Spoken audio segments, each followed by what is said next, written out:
بسم اللہ الرحمن الرحیم نحمدہ ونصلی علی رسولہ الکریم اما بعد۔ تعارف سورہ فاطر، ترتیب میں یہ سورت 35ویں نمبر پر ہے اور نزول میں اس کا نمبر 43 ہے، 40 اور 3، تو یہ مکی صورت ہے اور مکی دور میں تقریباً وسط میں یہ نازل ہوئی۔ سورہ فرقان کے بعد یہ صورت نازل ہوئی۔ اس میں 5 رکوع، 45 آیات، 792 کلمات اور 3289 حروف ہیں۔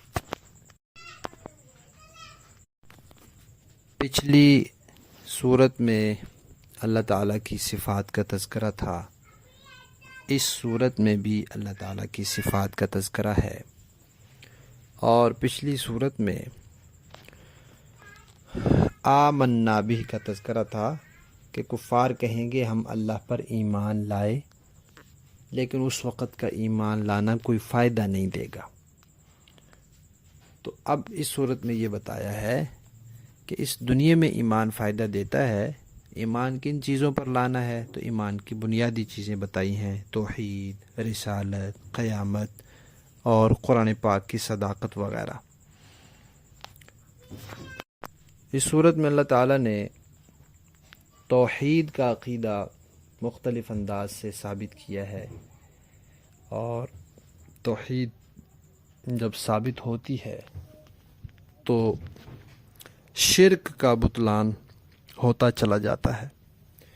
مکہ میں جو لوگ تھے، خصوصاً جو ان کے سردار تھے، ان کو توحید کی دعوت دی ہے، اور اہل توحید کے ساتھ مشرکین کا جو رویہ تھا، اس رویے پر اللہ تعالیٰ نے انہیں تنبیہ کی ہے اور بتایا ہے کہ اللہ تعالیٰ نے اپنی کامل قدرت کے ذریعے انسانوں کو زمین پر بسایا ہے۔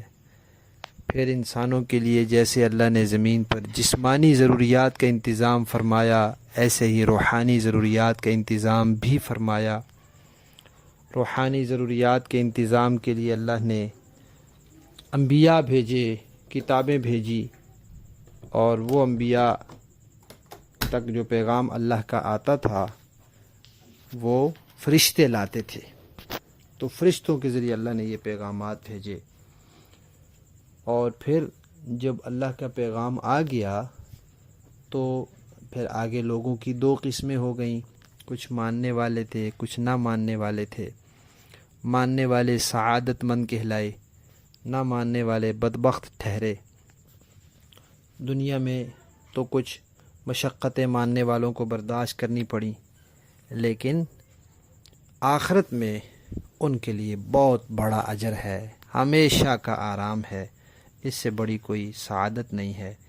اور جنہوں نے نہیں مانا، دنیا میں اگر ان کے پاس مال زیادہ بھی تھا، سرداری تھی، عہدے تھے، تو اس کا ان کو کوئی فائدہ نہیں۔ آخرت میں ہمیشہ کے لیے ان کے لیے ذلت ہے، رسوائی ہے، سزا ہے اور عذاب ہے۔ اور اس صورت میں ایک بات اللہ تعالیٰ نے یہ بھی فرمائی کہ اللہ تعالیٰ کی نعمتوں کا شکر ادا کرنا ضروری ہے۔ وحی بھی اللہ کی نعمت ہے، قرآن اللہ کی نعمت ہے، اللہ کے نبی اللہ کی نعمتیں ہیں، تو ان نعمتوں کا بھی شکر ادا کرنا چاہیے۔ اور یہ دنیا اللہ نے بے مقصد نہیں بنائی، ایک اہم مقصد ہے اس دنیا کا۔ وہ کیا ہے کہ اللہ نے لوگوں کو موقع دیا ہے، کوئی اچھے عمل کر رہا ہے، کوئی نہیں کر رہا، تو پھر ایک وقت آئے گا جب قیامت آئے گی، اور قیامت میں ہیرا اور پتھر برابر نہیں ہوں گے۔ جیسے دنیا میں کڑوا اور میٹھا برابر نہیں ہوتے، اندھا اور بینا برابر نہیں ہوتے، اندھیرا اور روشنی برابر نہیں ہے، زندہ اور مردہ برابر نہیں ہے، ایسے اللہ کے ہاں مومن اور کافر برابر نہیں ہے۔ اور ایمان والا اس دن کامیاب ہوگا، کافر ناکام ہوگا۔ اور ایمان والا کون ہوگا؟ جو دل سے مومن ہوگا، دل سے اللہ اور اس کے رسول کی ہر بات کو سچا سمجھا ہوگا، سچا مانا ہوگا، اور اس کے اس ایمان میں رونق کیسے آئے گی؟ نیک اعمال سے آئے گی۔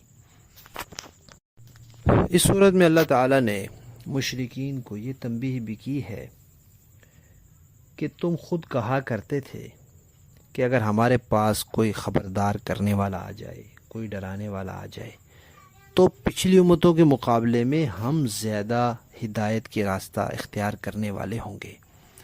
اب جب ڈرانے والے آ گئے، پیغمبر آ گئے، نبیوں کے نبی آ گئے، افضل الرسل آ گئے، اب تم بدک گئے ہو، اب تم بھاگ گئے ہو، اب تم نے ان کی مخالفت پر کمر کس لی ہے، اب تم ان کے بارے میں طرح طرح کی چالیں، منصوبے اور سازشیں کر رہے ہو۔ پھر اللہ تعالیٰ نے ان کو تنبیہ کی ہے کہ پچھلے لوگوں کا انجام دیکھ لو، تمہارا انجام بھی ان سے مختلف نہیں ہوگا، کیونکہ اللہ کے ہاں نیک انجام صرف اور صرف ایمان والوں کے لیے ہے، تقوی والوں کے لیے ہے۔ اس صورت میں اللہ تعالیٰ نے نبی کریم صلی اللہ علیہ وسلم کو تسلی بھی دی ہے بار بار کہ آپ کے ذمے حق بات پہنچانا ہے، منوانا نہیں ہے۔ جب آپ نے پہنچا دی تو اللہ کے ہاں آپ 100% کامیاب ہیں، اس کے بعد آپ پر کوئی ذمہ داری عائد نہیں ہوتی۔ اب لوگ کفر و شرک پر ڈٹے رہے، آپ کو جھٹلاتے رہے، قرآن کا انکار کرتے رہے، قرآن آپ اور آپ کی دین کے بارے میں طرح طرح کی باتیں بناتے رہے، تو یہ کوئی نئی بات نہیں ہے۔ پچھلے انبیاء کو بھی اس طرح کی صورتحال کا سامنا رہا ہے، لیکن آخر کار اللہ تعالی حق کو ہی فتح دیتے ہیں، لہذا آپ ان چیزوں سے پریشان نہ ہوں۔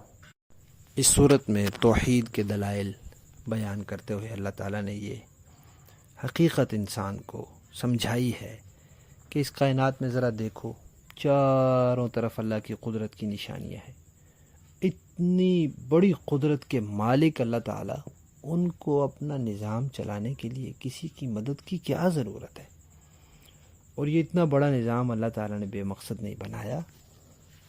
یہ جو دنیا میں آیا ہے، آخر میں اس نے حساب دینا ہے، اور جو ذات یہ سب چیزیں پہلی دفعہ بنا سکتی ہے، اس کے لیے انسان کو دوبارہ زندہ کرنا اور اس دنیا کو دوبارہ بنانا اس کے لیے کیا مشکل ہے؟ کوئی مشکل نہیں۔ لہذا اس دنیا میں انسان کو رہتے ہوئے اللہ تعالیٰ کی مرضی کے مطابق زندگی گزار لینی چاہیے۔ پھر جب یہاں سے وہ جائے گا تو اگلے جہان میں پھر اپنی مرضی کی زندگی گزارے گا۔ اس سورت کا نام سورہ فاطر ہے، اور دوسرا نام اس کا سورہ ملائکہ بھی ہے، اور فاطر کا لفظ بھی اور ملائکہ کا تذکرہ دونوں اس سورت کی پہلی آیت میں موجود ہے۔